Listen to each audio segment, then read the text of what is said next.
Introducing Educami's GS Main Support Program and Test Series with structured mentorship for 2023. This program is a valuable resource for students preparing for the mains examination this year and those planning to appear the next year. Here's what you can expect: 7 subject-wise PYQ sessions, 18 full-length tests including 2 essay tests, model answers for all test papers, post-test discussions, 8 practice tests with model answers and mentor evaluation, and structured mentorship. Get ready to excel in your mains. With this support program and test series, you can enhance your knowledge and pave the way towards fulfilling your dreams. Don't miss out on this opportunity. Register now and seize the chance to become an expert in your mains preparation. Take charge of your aspirations and make them a reality. Hello everyone, welcome to Educami, and today we are going to see our UPSC CSE Masterclass program for prelims and mains. Now today we are going to solve some questions that are related to prelims and it is based on polity. So first we will read out the question for you. What you need to do is to try and attempt these questions on your own, and then we will see the right answer and also the information that was required to answer that question. देखिए अभी जो है your main focus is on mains. जो इस साल mains दे रहे हैं वो तो definitely उनके पास काफी कम टाइम बचा हुआ है. जो इस साल mains नहीं दे रहे हैं वो अभी आंसर राइटिंग प्रैक्टिस कर रहे होंगे होपफुली. पर अगर आपको प्रीलिम्स की तैयारी करनी है तो अभी आप फुल फ्लेजेड उसके प्रिपरेशन में ना लगे. You can start from January, लेकिन in this time when you are preparing for mains आपको प्रीलिम्स के भी कुछ क्वेश्चंस प्रैक्टिस करते रहने चाहिए, और इस सीरीज के थ्रू हम लोग आपको इसी में हेल्प करने वाले हैं. We daily bring 5 questions for you from different subjects like modern history, polity, geography, environment. तो हम लोग क्या करते हैं, 5 क्वेश्चंस आपके लिए लेके आते हैं. ये 5 क्वेश्चंस आपको अटेम्प्ट करना है, and these questions are very similar to questions of UPSC. You can expect such questions in UPSC in the future. आप बहुत सीरियसली ये सारे क्वेश्चंस को देखिए, फिर अटेम्प्ट करने का कोशिश करिए, और फिर हम लोग सही आंसर देखेंगे, और जो हमें इन्फॉर्मेशन जो चाहिए था उस क्वेश्चन को सॉल्व करने के लिए वो भी हम लोग देखेंगे. तो चलिए करते हैं start. The first question is consider the following statements about national pharmaceuticals pricing authority NPPA. यहाँ पे कुछ स्टेटमेंट्स दिए हुए हैं अबाउट एनपीपीए. हम लोग देखते हैं. National pharmaceutical pricing authority NPPA is a government regulatory agency that controls the prices of the pharmaceutical drugs in India. The second statement is NPPA is a statutory authority under the Ministry of Chemicals and Fertilizers. The third is recently NPPA recognized medical devices as drugs under the Drugs and Cosmetic Act of 1940. Now the question is which of the above statements is or are correct about NPPA? Now options what we saw in UPSC prelims 2023, similar options we are going to see today. तो यहाँ पे पहला option है आपका only 1, only 2, all the 3 statements are correct about NPPA, और none of the statements are correct about NPPA. तो पहले आप इसका सही आंसर बताइए, and then we will discuss the background information.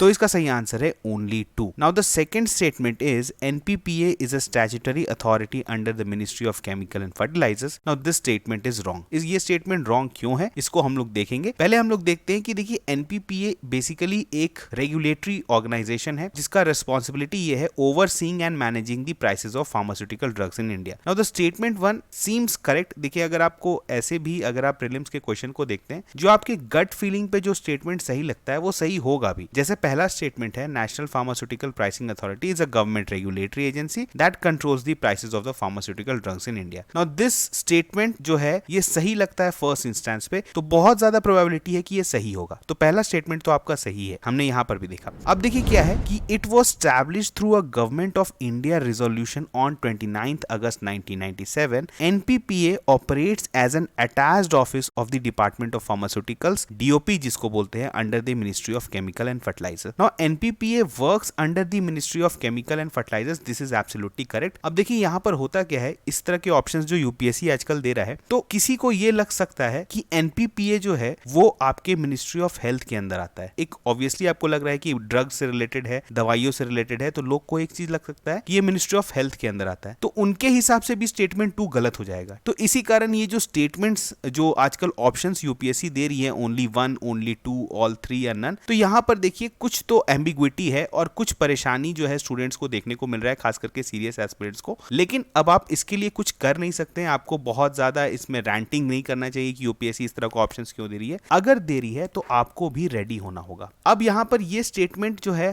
हो सकता है कि आपको ये पता हो कि एनपीपीए जो है वो ministry of chemical and fertilizers के अंदर आता है, लेकिन आप इसमें श्योर नहीं है कि दिस इज स्टैट्यूटरी बॉडी और नॉट अ स्टैट्यूटरी बॉडी. तो यहाँ पर आपको थोड़ा सा ध्यान देना है, खास करके सीरियस एस्पिरेंट्स जो जो कि तुक्काबाजी या फिर आप बोल सकते हैं सिर्फ गेसिंग पर भरोसा नहीं करते हैं, नॉलेज पे भरोसा करते हैं, तो आपको एक लेवल और नॉलेज का इंफॉर्मेशन, आपको इंफॉर्मेशन का होना चाहिए। तो जैसे हम लोग यहाँ पर देख रहे हैं, तो यहाँ पर हमने क्या देखा कि जो ये जो ऑर्गेनाइजेशन है ये ministry of chemical and fertilizers के अंदर आती है, लेकिन इसको बनाया गया है government of India resolution on 29 August 1997। So NPPA is neither a statutory body nor a constitutional body, क्योंकि आपको पता है कि कोई भी बॉडी को स्टैट्यूटरी बॉडी होने के लिए उसका एक सेपरेट एक एक्ट होना चाहिए, तब जाके वो स्टैट्यूटरी बॉडी बनता है। तो ये डेफिनेटली स्टेटमेंट जो आपका दूसरा है वो गलत हो जाता है। Now seeing the third statement, recently NPPA recognized medical devices as drugs under the drugs and cosmetic act of 1940। Now this is actually correct. देखिए, as of 1 April 2020 all medical devices are brought under the purview of the drugs price control order 2013, जिसको DPCO 2013 बोलते हैं। और इस move से क्या imply करता है कि जितने भी मेडिकल डिवाइसेस हैं are now governed and monitored by the government as drugs for quality control and price regulation. देखिए, एनपीपीए का जो है न्यूज में ये काफी था। थोड़े दिन पहले क्या हुआ था, आपको स्टेंट पता है, जो आपके जो सर्जरी में, जो हार्ट सर्जरी में यूज होता है, ठीक है, जो आपको पता है आर्टरीज में लगाया जाता है टू रिमूव ब्लॉकेजेस, उसके प्राइसिंग की कैपिंग की बात हुई थी। उस समय एनपीपीए काफी न्यूज में था। तो ये फिर यूपीएससी इस पर बेस्ड आपसे कभी क्वेश्चन पूछ सकता है। तो इस तरह के स्टैट्यूटरी रेगुलेटरी बॉडीज पर आप बहुत ध्यान से पढ़िए, ये किस मिनिस्ट्री के अंदर आता है, वेदर इट इज स्टैट्यूटरी और नॉट स्टैट्यूटरी बॉडी। इस तरह की इंफॉर्मेशन आपको होना चाहिए, तभी जाके आप जो है इस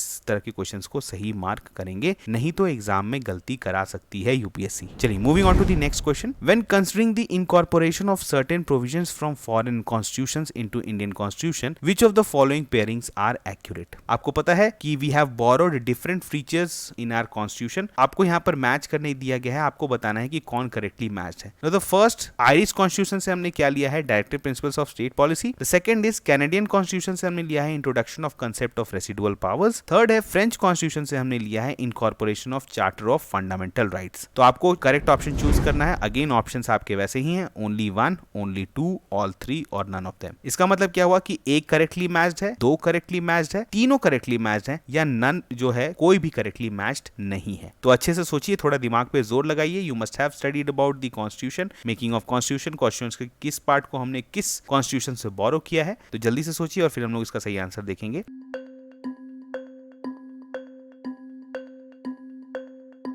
इसका सही आंसर है only 2। Now the French constitution की बात करें तो यहां से हम लोग फंडामेंटल राइट्स नहीं लिए हैं। We have concept of fundamental right comes from the American constitution. तो यहां पर जो है आपका थर्ड जो है वो गलत मैच्ड है। बाकी Irish constitution and the Canadian constitution is absolutely correctly matched. चलिए देखते हैं यहाँ पर। अब हम लोग देखें तो फ्रेंच कॉन्स्टिट्यूशन से हम लोग ने क्या लिया है, actually provisions for the Republic and the introduction of ideas of equality, fraternity and liberty. अब जो है हमारे प्रियम्बल में आप देखते हैं जो फ्रेटर्निटी की बात होती है, इक्वालिटी की बात होती है, लिबर्टी की बात होती है। दीज थिंग्स आप बोल सकते हैं, these philosophies basically emerge from French constitution. आपको पता है फ्रेंच, जब आप फ्रांस की हिस्ट्री के बारे में पढ़ते हैं तो वहां पर पता है आपको ये जो मॉडर्न आइडियाज थे, इक्वालिटी, फ्रेटर्निटी, लिबर्टी, ये वहीं से इमर्ज किए हैं। तो उनके कॉन्स्टिट्यूशन में भी ये बहुत अच्छे से इनग्रेन्ड है और वही चीज हमने अपनी इंडियन कॉन्स्टिट्यूशन में भी लिया है। अगर हम लोग आयरलैंड की बात करें तो यहाँ पर क्या है, हमने कुछ इंपॉर्टेंट चीज, बहुत सारा चीज लिया है। तो इसमें से कुछ इंपॉर्टेंट है, जैसे nomination of members to the Rajya Sabha, directive principles of state policy जो है that is also taken from the constitution of Ireland. अब कैनेडियन कॉन्स्टिट्यूशन की बात करें तो ये क्या है, यहाँ पर से हमने क्या लिया है,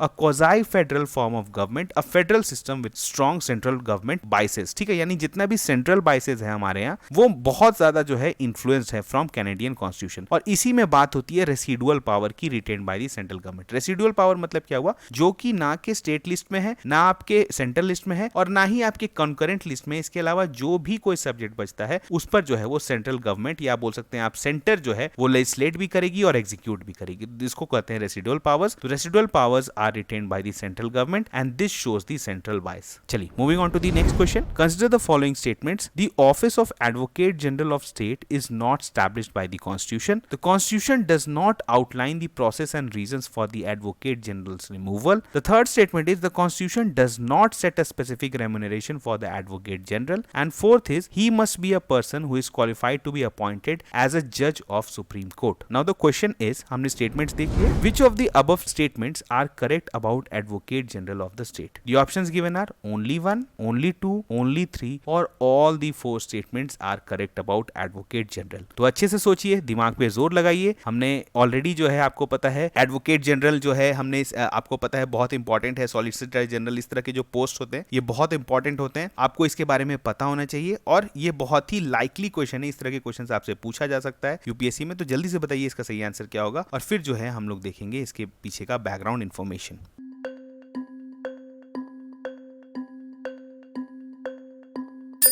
तो इसका सही आंसर क्या है? ओनली 3. नाउ यहाँ पर अगर आप देखेंगे तो एक जो आपका स्टेटमेंट 4 जो है ये गलत है. He must be a person who is qualified to be appointed as a जज of high court, not supreme court. इसको बहुत ध्यान से देखिए. यहाँ पर जो है सुप्रीम कोर्ट का जो है ये बात नहीं हो रहा है. यहाँ पर होगा क्या, जब एडवोकेट जनरल की बात होती है तो वैसे लोगों को अपॉइंट किया जा सकता है जो कि क्वालिफाइड हो to be appointed as a जज ऑफ हाई कोर्ट. तो यहाँ पर आपका स्टेटमेंट 4 गलत हो जाता है. इसकी वजह से ओनली 3 स्टेटमेंट्स आर राइट. देखिए कॉन्स्टिट्यूशन में आर्टिकल 165 में प्रोवाइड किया गया है office of the advocate general for the states. Now he is the highest law officer in the state और आपको पता है he corresponds to the attorney general of India. देखिए अटॉर्नी जनरल ऑफ इंडिया जो होते हैं वो क्या होते हैं, आपको सेंट्रल गवर्नमेंट का जो लॉयर होता है. अब आपको ये समझना चाहिए, आपको पता है कि कोई भी पार्टी जब कोर्ट में जाती है तो उनको एक लॉयर रिप्रेजेंट करता है. तो अगर जब भी सेंटर, ठीक है, सेंटर जब भी सेंटर से आपने केस देखा होगा ना, जैसे झारखंड स्टेट वर्सेस सेंटर, ठीक है, या फिर किसी पर्सन ने सेंटर के अगेंस्ट केस कर दिया है, तो उस केस में जो सेंटर को रिप्रेजेंट करने वाले जो लॉयर हैं वो उनको हम लोग बोलते हैं attorney general of India. Same चीज अगर स्टेट को रिप्रेजेंट करने के लिए कोई लॉयर जाता है तो उसको हम लोग बोलते हैं advocate general of that state. तो ये मिलता जुलता पोजीशन है. इसी कारण आपको जब भी अटॉर्नी जनरल पढ़े तो एडवोकेट जनरल आप साथ में पढ़े. अब देखिए यहाँ पर क्या है, यहाँ पर जो बनाया गया है, he must be a person who is qualified to be appointed as a जज ऑफ हाई कोर्ट. ये क्राइटेरिया रखा गया है, ठीक है, और ये कॉन्स्टिट्यूशन में दिया हुआ है. लेकिन the term of office of the advocate general is not fixed by the constitution. यहाँ पर क्या दिया हुआ है आपको, देखिए although this is a constitutional post, ये कॉन्स्टिट्यूशनल पोस्ट है, लेकिन यहाँ पर जो है टर्म फिक्स नहीं किया गया है कॉन्स्टिट्यूशन की तरह. अब आपको भी ये पता चलना चाहिए, देखिए ये क्या है, बेसिकली एक गवर्नमेंट के द्वारा अपॉइंट किया हुआ एक लॉयर है. तो ये गवर्नमेंट को कब इनकी जरूरत है कब नहीं जरूरत है ये तो गवर्नमेंट पे डिपेंड करता है. इसका रिपरकशंस और तो कहीं नहीं है, क्योंकि गवर्नमेंट अपने से डिसाइड कर सकती है कि वो अपने लिए कौन सा लॉयर रखेगी. तो इस केस में अगर आप ऐसे सोचिए कि इसको कोई इसका फिक्स्ड टेन्योर होने का कोई जरूरत ही नहीं है. जैसे आपको पता है कि इलेक्शन कमीशन ऑफ इंडिया हुआ या जो आपका जो बाकी पोजीशंस होता है जैसे क्रॉम्पटन एंड ऑडिटर जनरल होते हैं, तो इन सब का जो रिमूवल है उस पे भले जो है कॉन्स्टिट्यूशन रूल बना सकती है.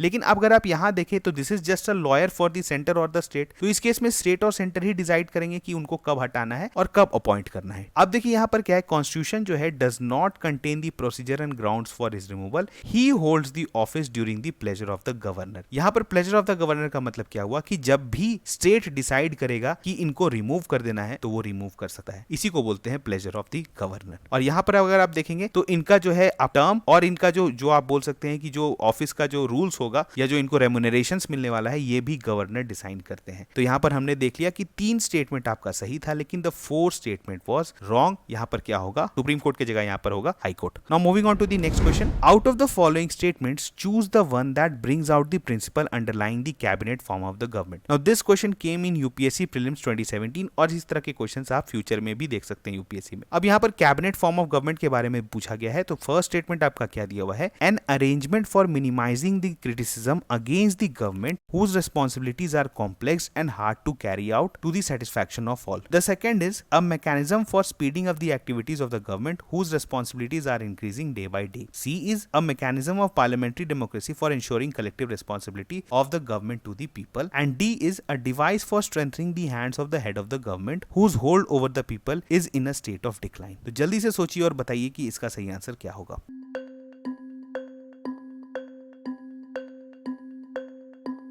इसका सही आंसर है ऑप्शन सी. अगर आपको पता है कैबिनेट फॉर्म ऑफ गवर्नमेंट का अल्टरनेटिव नेम है पार्लियामेंट्री फॉर्म ऑफ गवर्नमेंट और यही पार्लियामेंट्री फॉर्म ऑफ गवर्नमेंट जो है वो हमारे यहाँ है. अब देखिए पार्लियामेंट्री फॉर्म ऑफ गवर्नमेंट का सबसे मेन फीचर क्या है कि यहाँ पर जो काउंसिल ऑफ मिनिस्टर्स हैं they are collectively responsible to the Lok Sabha. और अगर आप बोलेंगे तो काउंसिल ऑफ मिनिस्टर्स से कुछ मिनिस्टर्स अगर आप सेलेक्ट करके बाहर कर ले तो उसको हम लोग कैबिनेट बोल देते हैं. तो जनरली क्या हुआ, cabinet form of government generally means parliamentary form of government. इस चीज से आप कंफ्यूज यूज नहीं करेंगे। ऐसा नहीं है आप मान लेंगे कि कैबिनेट फॉर्म ऑफ गवर्नमेंट जो है वो एक्चुअली प्रेसिडेंशियल गवर्नमेंट है, नहीं, ये पार्लियामेंट्री फॉर्म ऑफ गवर्नमेंट है। लेकिन इसमें क्या होता है कि कुछ चुनिंदा ministers from the council of ministers जिसको हम लोग चूज करते हैं, जो कैबिनेट मिनिस्टर्स जिनको हम कहते हैं, और ये भी जो है कलेक्टिवली रिस्पॉन्सिबल होते हैं टू दी, आप बोल सकते हैं लोकसभा, और इनडायरेक्टली टू दी पीपल। तो यहाँ पर सही स्टेटमेंट क्या हो गया? सी, ऑप्शन सी। चलिए अब आपके लिए यहाँ पर एक क्वेश्चन छोड़ते हैं कि बताइए कि कॉन्स्टिट्यूशन में कैबिनेट वर्ड कहां पे मेंशन्ड है। प्लीज कमेंट सेक्शन में बताइए, ये आपके लिए बहुत इंपॉर्टेंट इंफॉर्मेशन है। यूपीएससी भी आपसे ऐसे क्वेश्चन पूछ सकती है कि कॉन्स्टिट्यूशन में कैबिनेट कहां पर referred है। Moving on to the last question, which of the following are not necessarily the consequences of the proclamation of the president's rule in a state? This is a PYQ that came in 2017। तो आपको बताना है कि इसमें से कौन एक necessary consequence नहीं है after the proclamation of president rule in a state। अगर president rule लग जाए किसी state में तो इसमें से कौन necessarily नहीं, मतलब necessarily नहीं होता है। तो यहाँ पर क्या है आपका? First, dissolution of state legislative assembly, second, removal of the council of ministers in the state, and third is dissolution of the local bodies। Select the correct answers using the code given below। The options are 1 and 2 only, 1 and 3 only, 2 and 3 only, and 1, 2 and 3 only। तो जल्दी से सोचिए इसका सही answer क्या होगा।